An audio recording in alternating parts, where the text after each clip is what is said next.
తేవడానికి వచ్చాము సార్. నిమ్మతారులోకి వచ్చాము, తీగలు వేసాము. 3వ తీగలు ఆగుతుంటే దాంట్లో చెట్టు ముదుట్లో ఉంది ఒక జాయింట్ దొరుకుతుంది. అది ఇప్పుడు తెచ్చుకుని ఎమ్మటే పడిపోయింది. ఎంతమంది చెందారు? 4 పట్టుకున్నారు తీగ. స్పాట్లో 2 స్పాట్లోనే తీగ మీద వైర్ మీద పడిపోయారు. మిగతా వాళ్ళు పక్కకు వచ్చారు. ఏం పేర్లు చనిపోయినారు? ఒంటేరు నాగరాజు ఒక అబ్బాయి, సంకుడు రంగారావు ఒక అబ్బాయి. ఏ ఊరన్నా? పెద్దారు సార్. ఎవరు తీసుకొచ్చారు మిమ్మల్ని ఇక్కడికి? సార్ పనికి ఎవరు పిలిచారు? పనికి చెన్నారెడ్డి.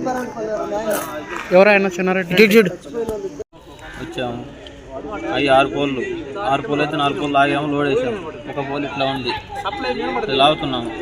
కింద అప్పుడెప్పుడు వాళ్ళు లాక్కున్నారంట. ఒక చాలా లోతు తీసి కేబుల్ లాక్కున్నారు. అది ఒక పీస్ కట్ అయింది. కట్ అయితే వాళ్ళు దాన్ని సరి చేశారు జాయింట్ వేసి. అది మాకు చెప్పలేదు.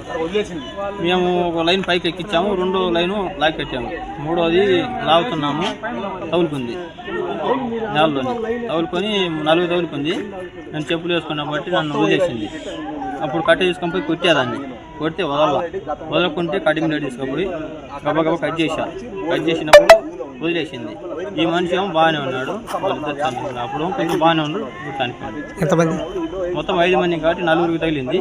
2 చనిపోయారు, 2 మాది పెద్దారవీడు. ఎక్కడది? మార్కప్ దగ్గర పెద్దారవీడు మండలం. మాకు అందిన సమాచారం ప్రకారము మధ్యాహ్నం 3:30 ఆ సమయంలో మాకు కాల్ వచ్చింది. కాల్ వచ్చి ఇట చిన్నారికట్లలో జంక్షన్ కొంచెం ఒక 200 మీటర్ల దూరంలో నిమ్మ తోటలో 2 కరెంట్ షాక్ తగిలి చనిపోయినారని తెలిసింది. అతను ఎవరికి తెలియకుండా పొదిలి హాస్పిటల్ తీసుకొని వచ్చారు. పొదిలి హాస్పిటల్లో వీడికి ముందే చనిపోయి ఉన్నారు. వాళ్ళని మార్చిరీకి పెట్టించాము. కేసు కట్టి ఇన్వెస్టిగేషన్ తర్వాత ఏం జరిగేదని చెప్తారు.